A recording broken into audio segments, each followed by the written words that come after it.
火鸟，火鸟闪耀人间。那这种调调梦回80、90年代，很配今天要聊的车型，它就是庞蒂亚克火鸟。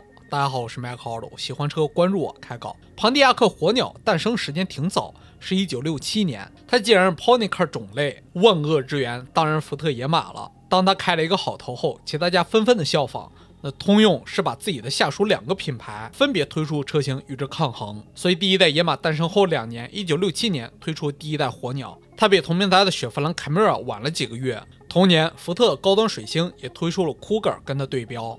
不过火鸟虽然是67年诞生，这名牌早就有了。在1950年后，通用不是掀起了概念车狂潮，然后从53年起连续生产了4代 Firebird 概念车来展示理念，有的像飞机，有的像导弹车，有的像飞船。然而这些车跟量产没啥关系，67年的火鸟只是借用了名牌，然后火鸟就迭代了4代，分别是1967年第1代、1970年第2代、1982年第3代、1993年第4代。第一代火鸟跟科迈罗相似度还挺高，采用都是可乐瓶的造型，保险杠被整合到前端设计中，尾灯设计灵感是来自于庞蒂亚克 GTO， 整体的造型更流畅一些。推出了2门轿跑跟敞篷，基于 F8 平台打造。作为跑车嘛，必须美式大 V8， 不过也有低配版本。发动机有 3.8、4.1直6、5.3、5.7、6.6 V8 机，搭配3-4速手动、2-3速自动变速箱。除这种常规版本，在1969年为美国跑车俱乐部打造一款 5.0 发动机车型，普通用户买不到。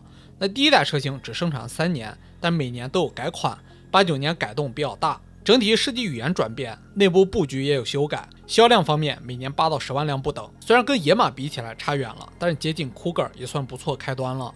1970年第2代车型推出，依旧基于 F8 平台打造，只保留了2门轿跑。第2代外观曲线被削弱，看起来更加的硬线条。这种环绕式风格设计也是大家对火鸟印象最深的，这才是正宗的美式肌肉跑车。那第2代前半段时间卖的并不好，但是后面爆发了，多半得益于年年改款升级配置有关。那这一代发动机超级的丰富，有 3.8 V6、4.1直6、4.3、4.9、5.0、5.7、6.6、7.5 V8 机，搭配3-4速手动、2-3速自动变速箱。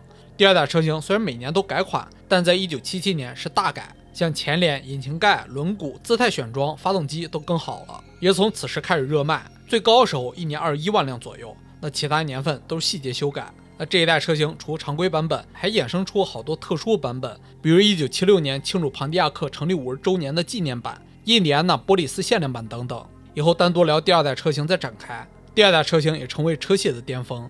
1982年第3代车型推出，平台不变，但增加了版本，有2门敞篷跟3门掀背轿跑，整体的样式大变，而且还考虑空气动力学，保留隐藏式大灯。外形大小跟第1代差不多，比第2代小，轴距、长度、宽度都小了一些，重量还减轻。内饰布局和细节还受到了飞机设计影响，算进一步追求运动精神的一款车。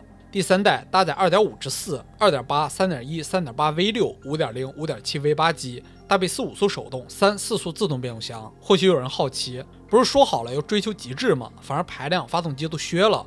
那最大原因是经历2次石油危机后，这个品类重创，降低风阻和降低重量，也是为了让低排量发动机发挥更大作用。这一代车型依旧是年年改款，大家应该也很熟悉，因为从它开始频繁出现在电视、电影、游戏中，所以这一代算是火鸟从汽车走向流行文化符号的一代。前面有提到嘛，这种车型种类重创，所以后面逐渐卖不动了，一年也就2-3万辆，但仍然推出了下一代。1993年第4代车型推出，还是基于 F8 平台打造，跟第4代科迈罗一起。这一代设计算是放大了上一代的造型，反而更像是几十年前的概念车了，就很低趴。内部件基本全新，车型回归2门轿跑跟敞篷，搭载 3.4、3.8 V6 4款 5.7 V8 发动机，搭配5-6速手动、4速自动变速箱。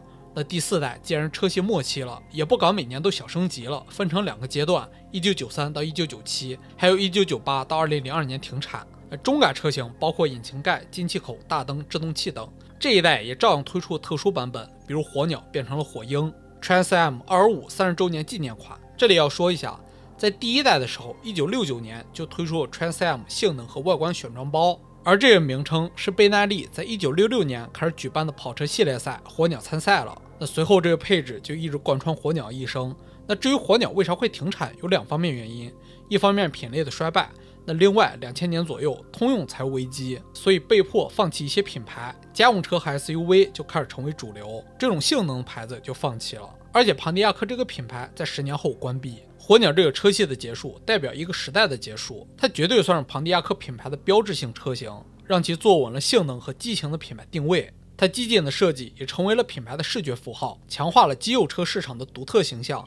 那第3代、第4代破圈，还让它成为了一种文化符号，巩固庞迪亚克作为美国性能车代表的地位。它在悬架、刹车、发动机技术进步，保住了庞迪亚克技术声誉的脸面，其销量也永远写在品牌的历史里。在通用家，它跟科迈罗形成双雄战略，站稳了注重风格和个性消费的市场，扩充了品牌多样性。正是以上种种，即使它停产了20多年了，依旧是车迷跟收藏家的挚爱。纵使我不是肌肉车迷，也向你致敬。那视频最后也感谢看到最后的朋友了。如果你喜欢汽车，欢迎点赞、订阅、关注、推荐我的频道，这样对我有很大的帮助，感谢你了。我是 Mac Auto，我们下期视频见了，拜拜。